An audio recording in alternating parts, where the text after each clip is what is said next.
요한일서 네 번째 말씀입니다. 나는 이제 하나님의 자녀입니다 라는 제목으로 같이 말씀을 나누기를 원합니다. 여러분, 우리가 원래 어떤 존재였는지를 먼저 생각해 봤으면 좋겠습니다. 인류의 첫 조상이었던 아담과 하와가 에덴 동산에서 모든 것을 누리고 풍요롭게 살고 있었습니다. 에덴 동산은요, 부족함이 없는 완전한 곳이었어요.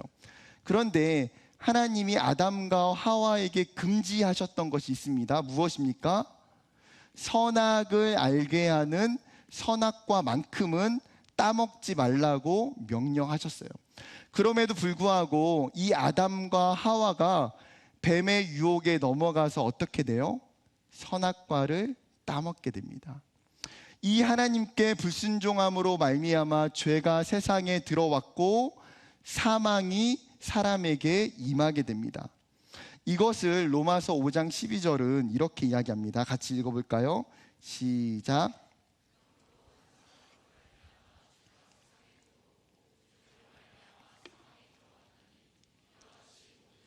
죄를 지었으므로 사망이 모든 사람에게 이르렀느니라.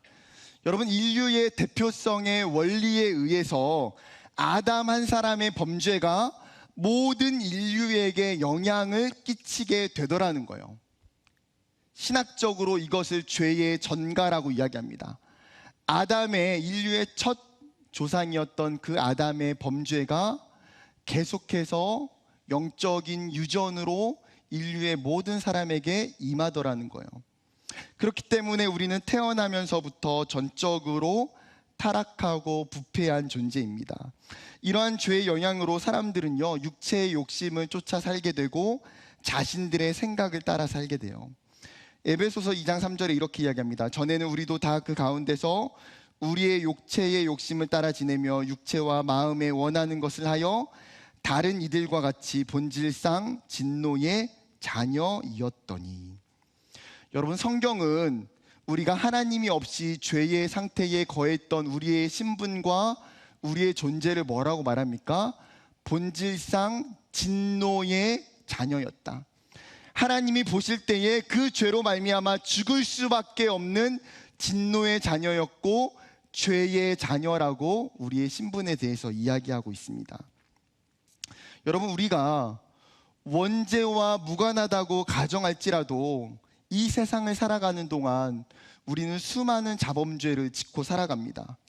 나는 죄와 무관하다, 나는 이 세상을 사는 동안 평생 동안 죄를 짓지 않고 산다고 말할 수 있는 사람은요, 아무도 없을 거예요.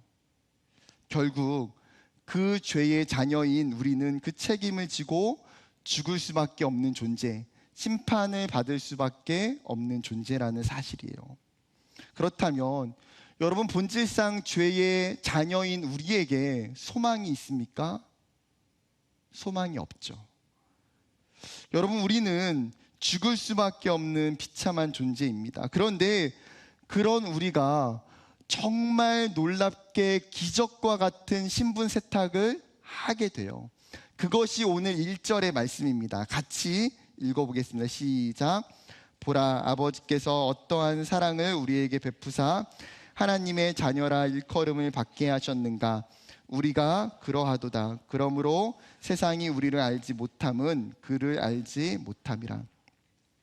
여러분, 이 1절 말씀을 굉장히 자세히 들여다볼 필요가 있습니다. 왜냐하면 여기에 우리의 생각과 우리의 삶을 움직이는 엄청난 진리가 기록되어 있기 때문이에요. 1절에 다시 한번 뭐라고 말합니까? 아버지께서 어떠한 사랑을 우리에게 베푸사. 세번역 성경은 이렇게 번역하고 있어요. 아버지께서 우리에게 얼마나 큰 사랑을 베푸셨는지 생각해 보십시오.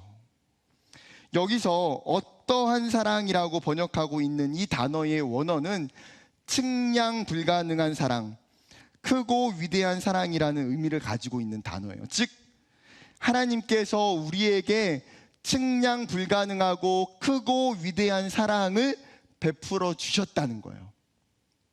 여러분, 그러면 생각해 보세요. 여러분, 측량 불가능한 하나님의 그 사랑이 무엇입니까? 바로 십자가의 사랑입니다. 이것은요, 도대체 측량할 수가 없고 예상할 수가 없는 사랑이에요. 하나님께서 자신의 하나뿐인 아들을 이 세상 가운데에 인간의 육체를 입으시고 보내주셨어요. 인간의 육체를 입으시고 이 땅에 오셨던 예수 그리스도는 수많은 종교 지도자들과 정치 지도자들로부터 수많은 핍박과 조롱과 고난을 당했습니다. 그리고 그 최고의 정점으로 우리의 모든 죄를 대신하여 십자가에 달려 죽으셨어요. 골로새서 말씀이 이렇게 이야기해요. 그가 우리를 흑암의 권세에서 건져내사 그의 사랑의 아들의 나라로 옮기셨으니 그 아들 안에서 우리가 속량 곧 죄사함을 얻었도다. 그 예수님이 우리를 대신하여 죽으심으로 말미암아 속량이 무엇입니까? 우리가 죄로 인해서 갚아야 될 빚을 대신 예수님이 그 십자가 위에서 갚아주셨다는 거예요. 우리의 빚은 없게 된 것입니다. 여러분, 뉴스를 보다 보면 어떤 청년이 병에 걸려서 너무나 안타깝게 투병을 하다가 일찍 세상을 떠나면서 자신의 장기를 다른 사람들에게 나눠줘서 6명이 새로운 생명을 얻었다, 이런 가슴 따뜻한 뉴스들을 접하게 될 때가 있습니다. 그런데 다른 사람의 자녀를 살리기 위해서 살아있는 내 자녀를 죽였다라고 하는 뉴스 기사는 접해본 적이 없어요. 그런데 하나님의 이 측량 불가능한 사랑이 실제로 나타났다는 거예요. 하나님은 자신이 가장 사랑하는 아들을 죽여서 그로 말미암아 우리로 하나님의 자녀가 되게 하셨다는 거예요. 우리가 흑암의 권세에서 하나님의 사랑의 아들의 나라로 옮겨 놓으셨어요. 이것이 위대한 사랑이 만든 결과죠. 우리의 신분이, 우리의 정체성이 완전히 바뀌어졌습니다. 그렇기 때문에 사람들은 이제 우리를 뭐라고 이야기합니까? 너희는 하나님의 자녀다. 너희는 하나님의 자녀다. 여러분, 여러분이 하나님의 자녀가 되었어요. 믿으십니까? 여러분이 하나님의 자녀가 되었을 때에 여러분이 자녀가 되기 위해서 했던 노력과 수고는 뭐가 있습니까? 여러분, 뭐 하셨어요? 여러분, 우리가 하나님의 자녀가 되기 위해서 내 노력과 수고는요 0.1%도 들어가지 않아요. 아니요, 아예 없어요. 어떤 노력과 자격의 기준에 의해서 우리가 하나님의 자녀가 된다라고 할 때에 여러분, 그 누구도 하나님의 자녀가 될 만한 자격을 갖춘 사람은 아무도 없다는 거예요. 내가 하나님의 자녀가 된 것은 그렇기 때문에 하나님의 전적인 은혜이고 그분의 주권적인 섭리라는 사실입니다. 여러분, 또한 요한은 이 하나님의 자녀라고 하는 이 단어를 헬라어로 테크나라는 단어를 사용하고 있는데, 이 단어의 뜻은 친혈육, 친자녀를 의미하는 단어입니다. 여러분, 하나님의 자녀라고 하는 이 표현이 신약 성경에 굉장히 많이 등장해요. 특별히 로마서에도 여러 번 등장합니다. 그런데 사도 바울은 하나님의 자녀라고 하는 이 표현을 테크나라는 단어를 사용하지 않고 휘오스라는 단어를 쓰고 있어요. 이 휘오스라는 단어는 법적인 자녀, 입양된 양자를 의미하는 뜻입니다. 즉, 하나님께서 죄인인 우리를 건져주셨고 죄와 사망의 나라에서, 그 흑암의 나라에서 하나님의 나라로 우리를 입양시켜 주셨다는 거예요. 여러분, 신학적으로 보면 우리의 신분은, 우리가 하나님의 자녀가 된 것은 하나님이 예수 그리스도를 십자가에 달려 죽으심으로 말미암아 생겨난 입양이에요. 입양. 그게 신학적으로 맞아요. 그런데 사도 요한은 의도적으로 지금 휘오스라는 단어를 사용하지 않고 테크나라는 단어를 쓰고 있어요. 즉, 나와 하나님과의 관계가 어떠한지를 정확하게 보여주고 싶은 거예요. 너희는 하나님의 친자녀이다라는 거예요. 하나님이 우리를 입양한 것이 아니라 너희는 하나님의 친자녀이다. 여러분, 하나님은 그러면 어떤 분이십니까? 우리의 친아버지가 되시는 분이에요. 갈라디아서는 이 사실을 정확하게 이야기합니다.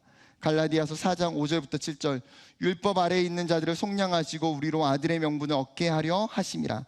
너희가 아들이므로 하나님이 그 아들의 영을 우리 마음 가운데 보내사 아빠 아버지라 부르게 하셨느니라. 그러므로 내가 이후로는 종이 아니요 아들이니 아들이면 하나님으로 말미암아 유업을 받을 자니라. 여러분, 우리가 예수 그리스도로 말미암아 가장 큰 선물을 받게 된 것은 무엇입니까? 하나님 아버지를 우리가 아빠 아버지라 부를 수 있다는 거예요. 개역 한글은 그 전에 어떻게 번역했습니까? 아바 아버지라는 단어를 쓰고 있어요. 사도 바울은 예수를 믿게 된 갈라디아 성도들에게 강하게 이야기해요. 너희가 더 이상 종이 아니다. 너희가 더 이상 죄의 자녀가 아니다. 너희는 하나님의 아들이다. 여러분, 우리가 친아들, 친딸이란 것이 어떤 의미입니까? 이 자녀는 내 생명으로 낳은 존재이고 가장 소중한 존재라는 거예요. 그렇기 때문에 부모로부터 무한한 사랑을 받게 돼요. 필요한 음식, 입을 옷, 필요한 물건들을 끊임없이 공급받고 누리며 살아갑니다. 때로는 부모님과 함께 여행을 가고 함께 친밀한 교제를 누리죠. 그리고 집에 있는 모든 것이 마치 자신의 것인 양 누리고 살아갑니다. 그것이 자녀로서 누릴 수 있는 특권이고 혜택이기 때문이에요.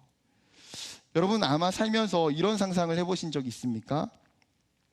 내가 정말 유명한 사람의 자녀로 태어났다라면, 예를 들어서 테슬라의 일론 머스크의 자녀, 아니면 삼성그룹의 손자나 손녀, 아니면 유명한 존경받는 위인이나 스포츠 스타의 자녀였더라면, 태어났는데 우리 아빠가 유재석이에요.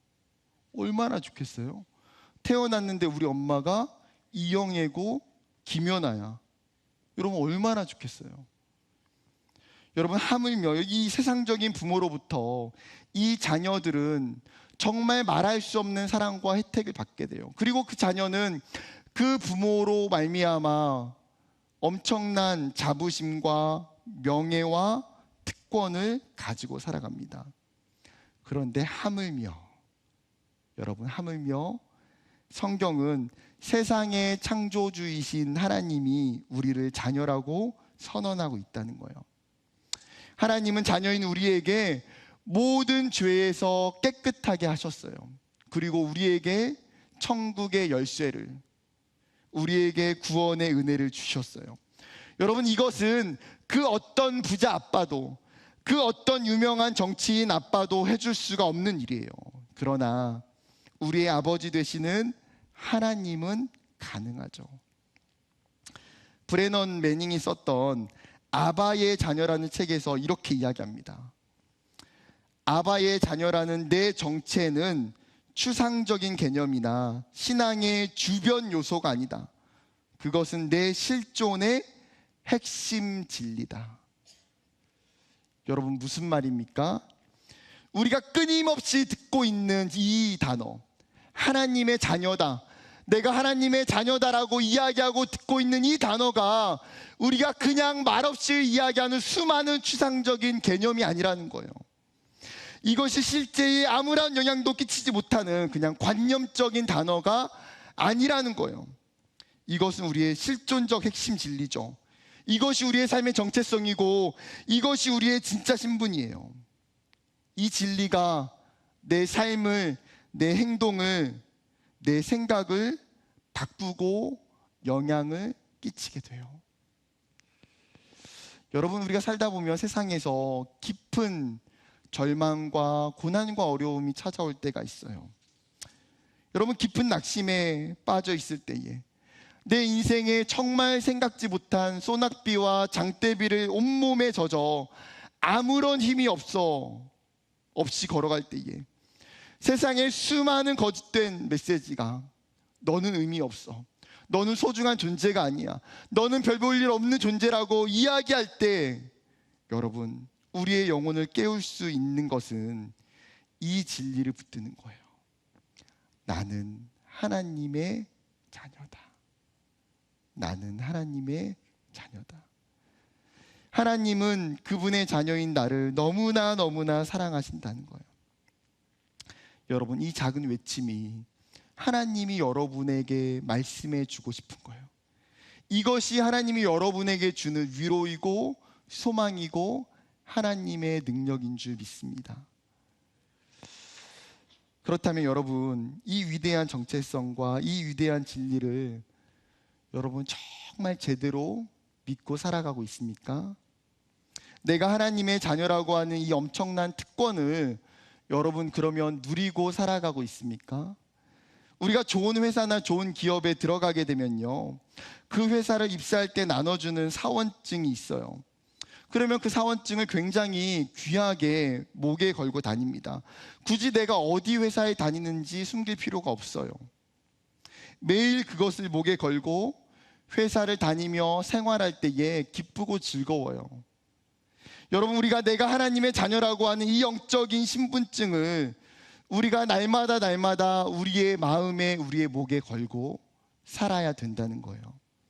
이것이 우리의 참된 기쁨이고 이것이 우리의 참된 영광이기 때문에, 그리고 이것을 우리가 자신 있게 세상 사람들에게 이야기할 수 있었으면 좋겠어요. 여러분, 그들은 하나님의 자녀가 아니거든요. 그들은 하나님의 자녀가 얼마나 놀라운 특권과 축복이 있는지 모르거든요. 그때에 그들에게 이야기해 주세요. 나는 하나님의 자녀다. 이 하나님의 자녀로 살아가는 것이 얼마나 나에게 큰 행복이고 얼마나 큰 선물인지를 이야기해 주시는 저와 여러분 되기를 주님의 이름으로 축복합니다. 다시 성경으로 돌아와서, 여러분, 우리가 하나님의 자녀가 되었다라고 하는 사실은 정말 큰 기쁨이고 행복이죠. 그런데 우리의 신분이 변화되었음에도 불구하고 우리의 삶에서 찾아오는 깊은 괴리감이 있어요. 그것이 무엇입니까? 내가 하나님의 자녀가 되었음에도 불구하고 여전히 내 안에 죄라고 하는 친구가 끊임없이 나를 쫓아오기 때문이에요. 분명 나는 예수를 믿음에도 불구하고 여전히 수도 없이 죄에 넘어지는 자신을 발견할 때예요. 여러분, 그럴 때에 우리 마음속에 드는 생각이 무엇입니까? 크게는 두 가지일 것 같아요. 너무나 쉽게 죄와 타협하며 넘어지는 자신을 보면서 과연 내가 정말 예수를 믿나? 내 안에 신앙이 부족해서, 내 안에 믿음이 너무나 부족해서, 아니 믿음이 없어서 죄에 넘어지는 것은 아닌가? 라고 생각하게 돼요.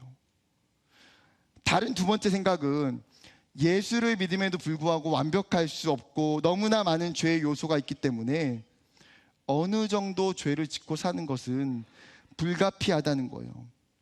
이미 우리가 살면서 경험한 나의 경험상 인간이 죄를 짓지 않고 사는 것은 어렵다고 판단하는 거죠. 여전히 내 안에 있는 욕심, 시기, 질투, 다툼, 음란한 등이 존재하기 때문이에요. 여러분, 이러한 생각들은 성경에서 나온 것들이 아니에요. 첫 번째는 죄로 인해서 나의 믿음을 부정하게 만드는 오류를 일으킵니다. 결국 내가 믿음이 없고 내가 신앙이 없다고 생각하기 때문에 그 사람은 어떻게 돼요? 교회를 떠나게 돼요. 두 번째 생각은 끊임없이 죄와 타협하며 바른 믿음을 소유하지 못하는 오류를 일으켜요. 결국엔 어떻게 될까요? 세상적인 그리스도인이 돼요. 교회는 다니지만 세상 사람들과 똑같이 살고 똑같이 죄를 짓고 살아가죠. 그렇다면 여러분, 이 문제를 하나님은 어떻게 이야기하시는지 봐야 돼요. 9절 말씀입니다. 같이 읽어볼까요? 9절 말씀 시작.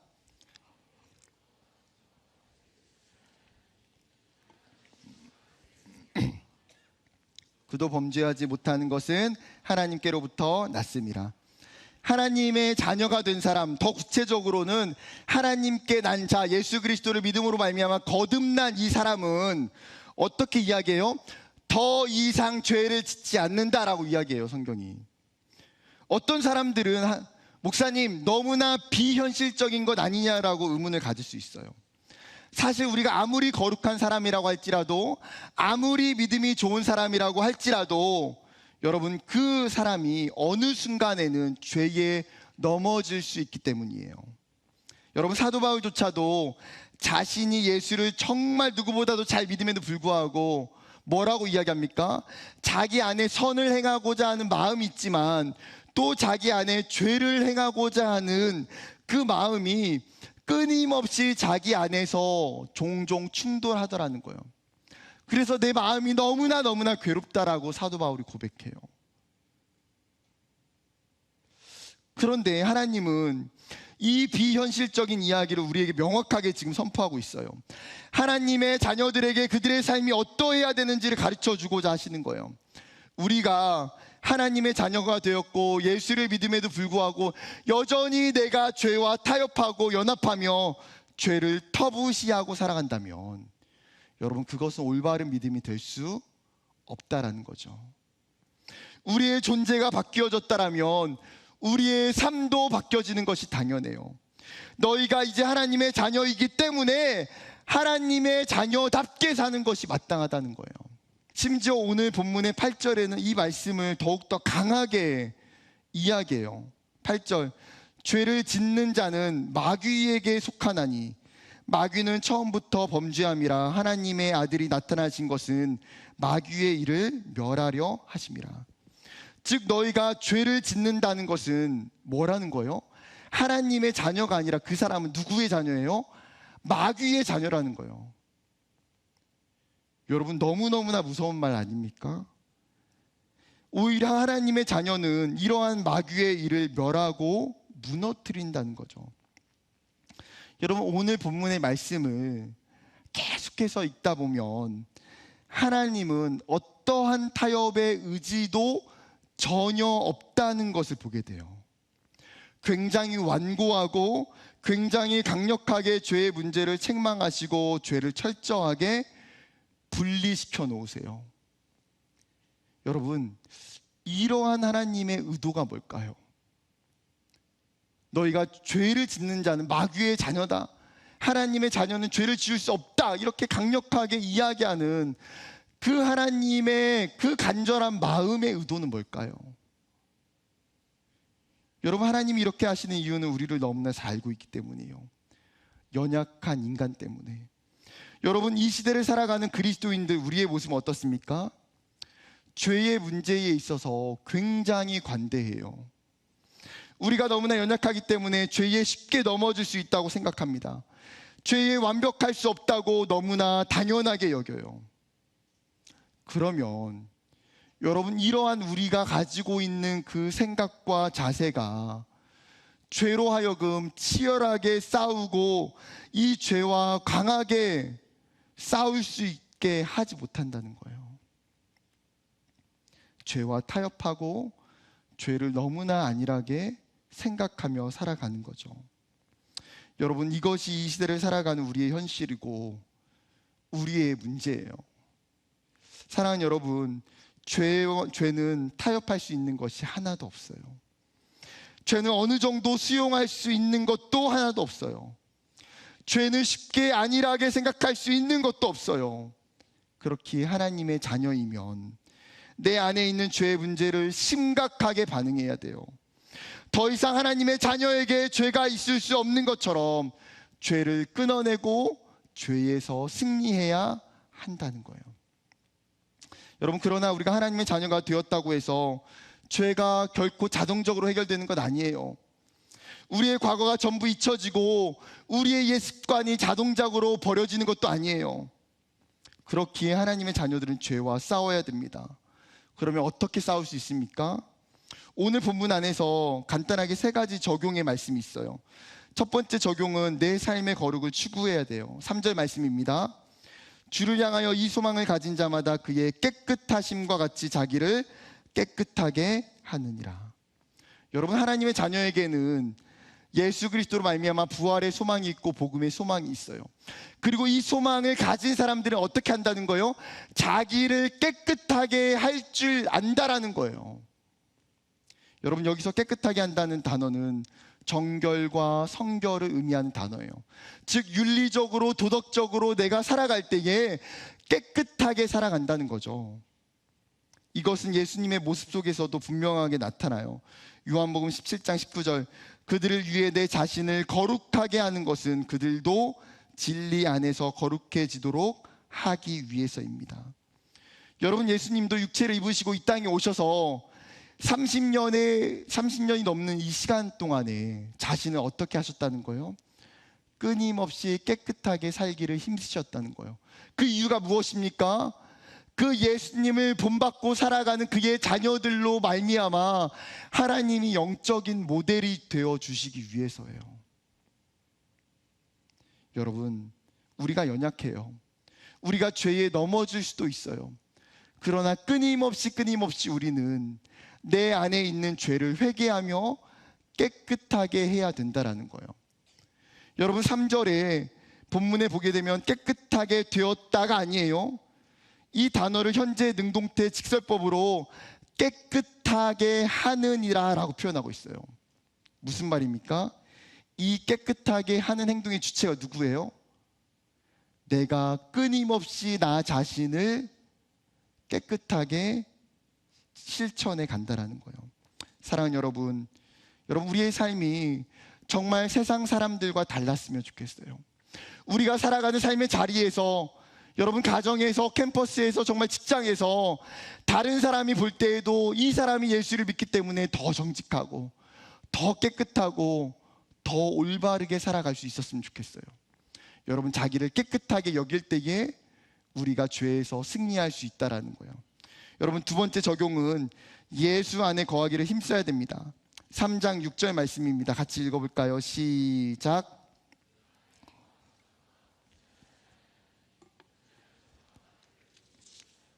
그를 알지도 못하였느니라.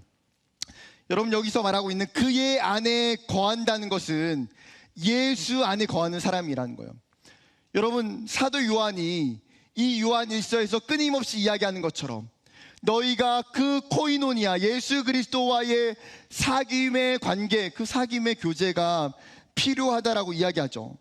여러분, 우리가 연애를 하더라도 여자친구와 남자친구와 만나는 것, 데이트하는 것이 굉장히 중요해요. 왜요? 데이트를 하면서 그 사람을 알게 되고 그 사람과 친밀한 관계가 형성이 되기 때문이에요.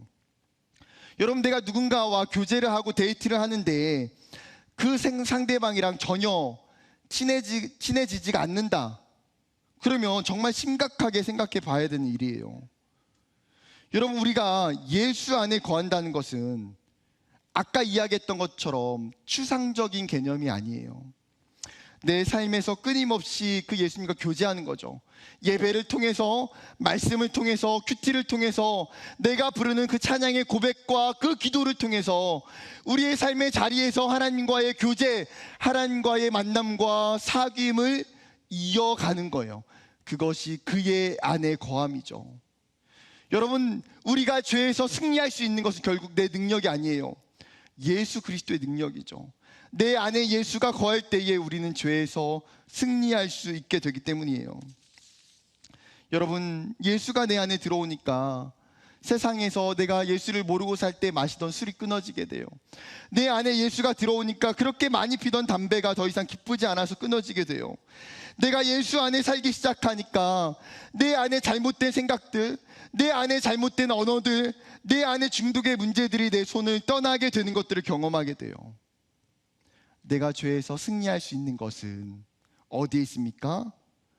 그의 안에 거하는 것, 내가 예수 안에 살아가는 것. 여러분, 그렇기 때문에 우리가 날마다 예수 안에 살아가기를 힘쓰는 저와 여러분 되기를 소망합니다. 마지막 세 번째 적용은요, 하나님의 씨를 내 속에 잘 키워야 한다는 거예요. 요한일서 3장 9절 말씀입니다. 하나님께로부터 난 자마다 죄를 짓지 아니하나니 이는 하나님의 씨가 그의 속에 거함이요 그도 범죄하지 못하는 것은 하나님께로부터 났습니다. 여러분, 하나님의 자녀가 죄를 짓지 못하는 근본적인 이유는 뭐예요? 그의 속에 하나님의 씨가 있다는 거예요. 그러면 질문이 뭡니까? 목사님이 하나님의 씨라고 이야기하는 이것이 무엇이냐는 거죠. 여러분, 신학자들은 이 하나님의 씨를 두 가지로 해석해요. 첫 번째는 하나님의 말씀으로 해석하는 부류가 있어요. 베드로전서 1장 23절, 너희가 거듭난 것은 썩어질 씨로 된 것이 아니요 썩지 아니할 씨로 된 것이니 살아있고 항상 있는 하나님의 말씀으로 되었느니라. 여러분, 베드로 사도는 너희가 썩지 아니할 씨가 있다는 거예요. 그것이 무엇입니까? 하나님의 말씀. 영원한 하나님의 말씀은 소멸되지 않는 하나님의 씨앗이에요. 그리고 그 하나님의 씨앗을 우리에게 주셨다는 거죠. 우리가 하나님의 말씀을 알고 하나님의 말씀을 먹을 때에 그 사람은 죄를 지을 수 없어요. 다른 한 부류는 이 하나님의 씨를 성령으로 해석합니다. 로마서 8장 14절, 무릇 하나님의 영으로 인도함을 받는 사람은 곧 하나님의 아들이라. 하나님의 자녀는 하나님의 영으로, 하나님의 성령으로 그 사람의 삶이 인도함을 받는다는 거예요. 왜요? 예수 그리스도를 믿는 자마다 하나님께서 보혜사 성령을 그에게 선물로 주셨기 때문이에요. 여러분, 우리 안에 내주하시는 이 성령의 도우심이, 이 성령의 능력이 우리에게 죄가 들어올 때에 죄와 싸우게 하고 죄에서 이기게 한다는 거죠. 여러분, 이 하나님의 씨에 대한 두 가지 해석 모두 어쩌면 다 타당하고 설득력이 있는 것 같아요. 어쩌면 이 두 가지 모두가 우리에게 주어졌고 필요한 것 아닐까요? 여러분의 삶에 하나님의 말씀의 씨앗이, 하나님의 성령의 씨앗이 있는 줄 믿습니다. 문제는 무엇일까요? 이것을 그냥 이 씨앗 자체로 내버려 두어서는 안 된다는 거예요. 내 안에 끊임없이 계속해서 물을 주고 이 씨앗이 안전하게 자라갈 수 있도록, 성장할 수 있도록 키워가야 된다는 거예요. 말씀을 끊임없이 먹고 성령과 끊임없이 교제하면서 그 능력을 의지할 때에 우리의 이 씨앗이 자라나고 우리 안에 능력이 되는 줄 믿습니다. 말씀을 맺고자 합니다. 사랑하는 청년 여러분, 하나님이 오늘 이 사도 요한을 통해서, 이 요한일서 3장을 통해서 너무나 여러분에게 말해주고 싶은 진리는 무엇이냐면, 여러분은 하나님의 자녀라는 거예요. 여러분이 지금 어떻게 살아가고 있는지, 여러분이 인생에 어떤 결과가 있는지, 지금 내 모습이 어떤지와 그것은 상관이 없어요. 그것은 여러분의 신분이고 여러분의 존재이고 정체성 그 자체이기 때문이에요. 하나님이 끊임없이 너는 내가 가장 사랑하는 나의 자녀다. 여러분, 우리가 세상을 살아가는 동안에 이 사실을 잊지 않았으면 좋겠어요. 여러분이 흔들릴 때에도, 죄에 넘어질 때에도 여러분을 일으켜 세울 수 있는 것은 이 진리라는 사실이에요. 그리고 이 진리를 붙들고 여러분, 더 이상 우리가 하나님의 자녀로서 죄와 타협하며 죄와 넘어지며 살아가는 인생이 아니라 죄에서 승리하는 하나님의 자녀, 죄와 강렬하게 투항하고 싸우는 하나님의 자녀, 그 믿음의 자녀가 되기를 주님의 이름으로 간절히 축복합니다.